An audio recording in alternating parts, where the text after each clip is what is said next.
Hello guys welcome back my new blog. So आजको ब्लगमा चाहिँ तपाईँहरूलाई मेरो मनैदेखिको स्वागत छ। अनि के छ तपाईँहरूको खबर? मेरो चाहिँ एकदम ठिक छ होइन। आज चाहिँ हामी चट्टा लाएर चाहिँ केटुके जिप्लिङ हान्न चाहिँ हिँडिरहेको छौँ है। फेरि यसपालि खत्रै छ अब्बल दिनलाई। हामी चाहिँ जम्मा 4 जना मात्रै हिँडेको छौँ। यसो अल्छी लागिरहेको थियो, त्यही माथि अब त्यहाँ दुन्दु मेला हो कि भने टक्क लागिरहेछ नि त केटुकेमा। यही मौकामा चाहिँ चट्ट पुगेर आइदिउँ न त भनेर चाहिँ हामी हिँड्दा छौँ। यहाँ चाहिँ हामी 2 जना छौँ भनेदेखि पछाडि 2 जना दाइहरू आउँदै हुनुहुन्छ। अनि हामी चाहिँ यहाँ थोरै उहाँहरू अलिकति ग्यापमा बस्नुभयो, त्यही भएर पर्खेर बसिरहेको छौँ। अब हामी कन्टिन्यू देखाउनेछौँ। हवाओं में बहेंगे, घटाओं में रहेंगे, तू बरखा मेरी, मैं तेरा बादल पिया। I love you now,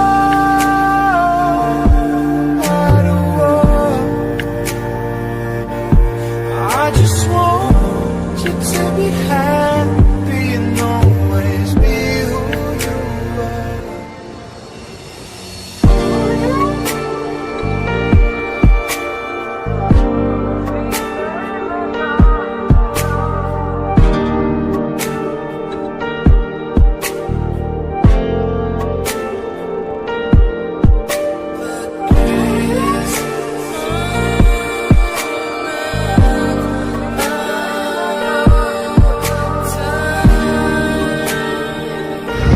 हामी चाहिँ लगभग अब चाहिँ पुग्न आँटिसक्यो होइन। केटुके बबालवाला हावा सहरमा खाँदै होइन। गर्मी मौसमको हावा फेरि त्यही हो, थाहा छ होइन। जङ्गल छ नि त यो केटुकेदेखि उहाँ केटुकेसम्मै आनन्द मस्त जङ्गल छ नि त। जङ्गलको हावा सहरमा खाँदै हामी चाहिँ आइसकेका छौँ। देख्न सकिन्छ यो चाहिँ गुरुङ डाँडाको टक्क भ्यू रहेको छ होइन। बबालवाला छ है गाइस। सक्छ त कसैले सक्दैन नि फेरि होइन।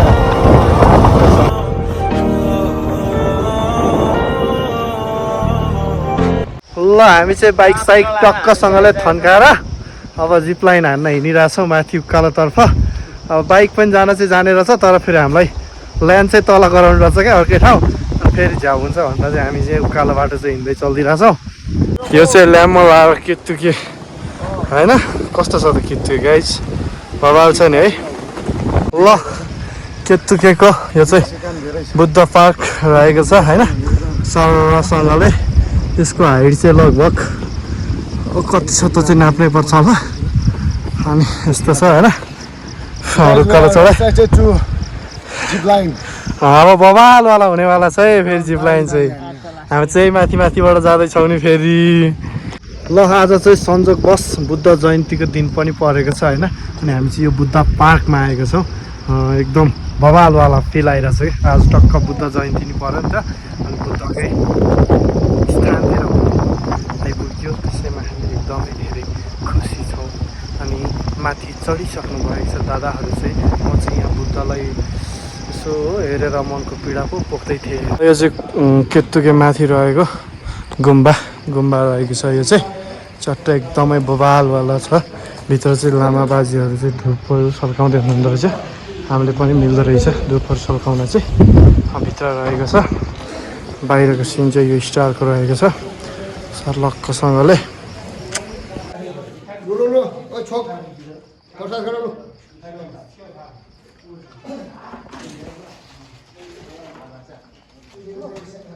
पछि हामी प्रसाद ग्रहण गर्नुपर्ने हुन्छ होइन। हामीलाई चाहिँ यहाँ प्रसाद दिनुभएको छ।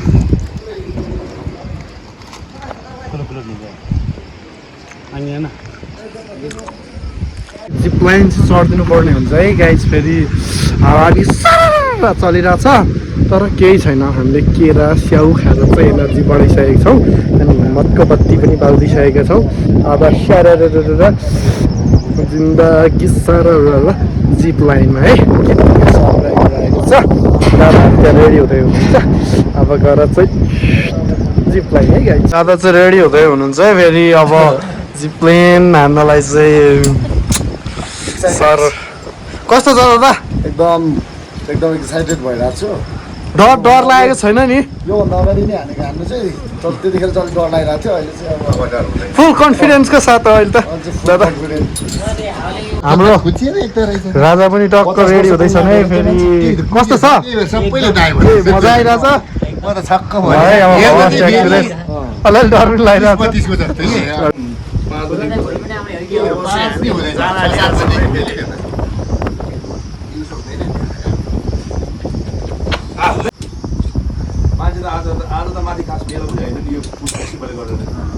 भाइ कस्तो भइरहेछ कमालवाला फिल आइरहेछ राजी के छ हामी अन्तिम तयारीमा छौँ अब राजी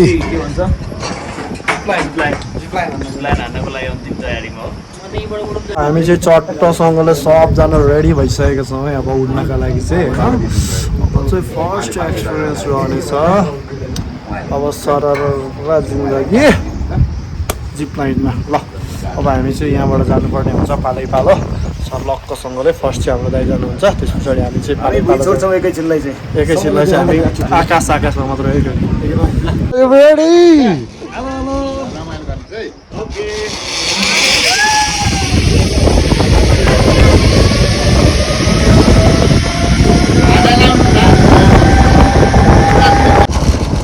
दादा राम्रोसँग जानु होला सेफ जर्नी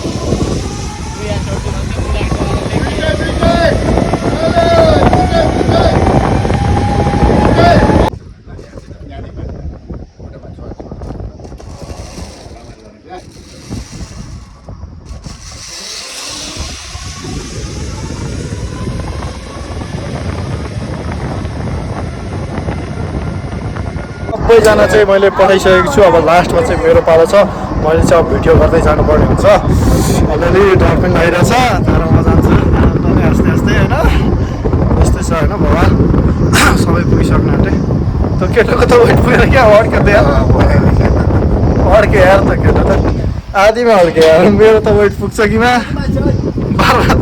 म चाहिँ अब जानको लागि एकदमै ट्याक्क रेडी हुँदैछु दाइले रेडी गर्दै हुनुहुन्छ मलाई चाहिँ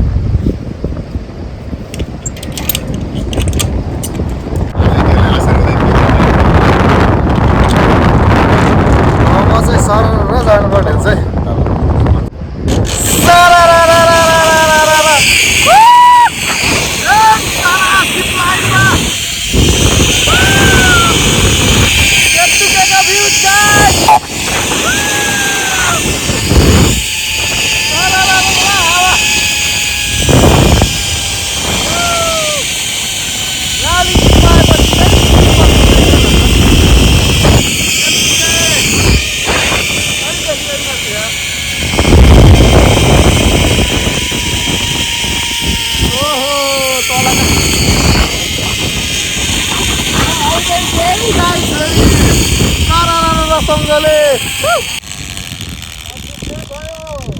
पुगेन गाइस म नि बिचमै अड्केँ अब मोबाइल गोजीमा राखेर म चाहिँ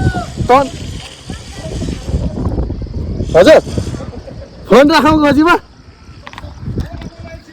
एकछिन बोल ठिकै छ त्यहाँ मलाई तान्ने प्रोसेस हुँदैछ दाइहरूको अब केही छैन फिर यताबाट चाहिँ तान्ने प्रोसेस हुँदैछ तर पुग्छु जस्तो लागेको थियो बिचमा अलिकति स्पिड के भएर कम भयो पिकअप त लिएकै हो यस्तै छ गाइस के भन्नु हो अब सर र अब यता चाहिँ हामी देख्न सकिन्छ केतुके अहिले चाहिँ म ठ्याक्कै भिडियो गर्नको लागि केतुकेको चाहिँ माथि नै गरेर चाहिँ घरहरूलाई चाहिँ निहालिरहेको छु आँगनमा को के गर्दैछन् भनेर चाहिँ नि एकदमै मजा आइरहेको छ उतै त फर्किन्न होला अहिले चाहिँ दार्जिलिङ आइसकेको छ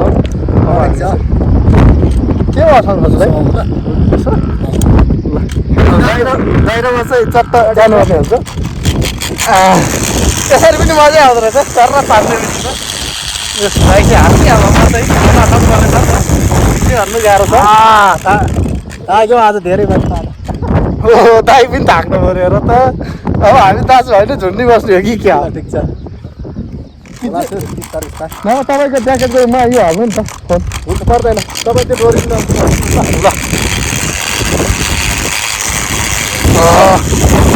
जाँदैछौँ हामी बिल्कुल जाँदैछौँ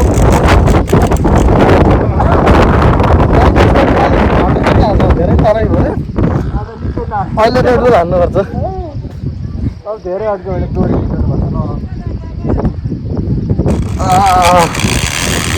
हामी चाहिँ टक्क आइपुगेका छौँ सबैजना सर्र आइपुग्यो बिचमा चाहिँ अलिअलि अड्के जस्तो भएको थियो तर आइपुग्यो आनन्दले अब हामी चाहिँ ओह्रालो झरिदिनु पर्ने हुन्छ होइन टक्क केतुके बजारतर्फ हामी चाहिँ गइदिन्छौँ चट्ट लाएर होइन लगाएछ अब चाहिँ हामी दुन्दु मेलातिर आइपुगेका छौँ अब सर्लकोसँगले उता चाहिँ स्कुल हो क्या हो स्कुलमा चाहिँ मजाले डनास हुँदैछ एकदम बवालवाला अब हामी पनि यहाँनिर बाइक पार्किङ हानेर चाहिँ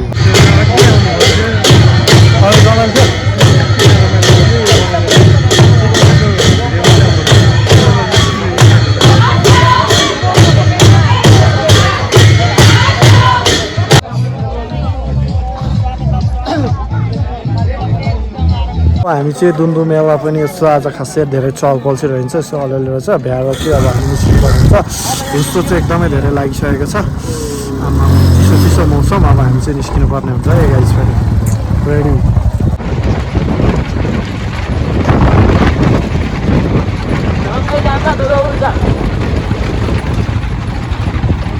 अहिले चाहिँ म ठ्याक्कै मिलनचोकमा आइपुगेको छु हिजो चाहिँ मैले अब बाटोको चाहिँ बनाउन पाइनँ किनकि एकदमै धेरै अँध्यारो चिसो भयो अनि हामी चाहिँ केटीतिर आएर खाजा खायौँ अनि फटाफट निस्किहाल्यौँ अनि अहिले चाहिँ अब भोलिपल्ट भइसकेको छ अनि एउटा कुरा चाहिँ गाइस यार तपाईँहरू यार भिडियो चाहिँ हेर्ने पुरै फेसबुकबाट अनि सब्सक्राइबै गर्न मिल्दैन भन्दै युट्युबमै गएर सब्सक्राइब हान्दैन यार एक कालीकोटे सर्च गरेर ठ्याक्क हान्दैन न ल ठिक छ यति बेलासम्म हेरिदिनु भयो थ्याङ्क्स फर वाचिङ अब अर्को भिडियो बवालवाला झन् फेरि छिट्टै आउँदैछ अहिलेलाई चाहिँ हामी बाई बाई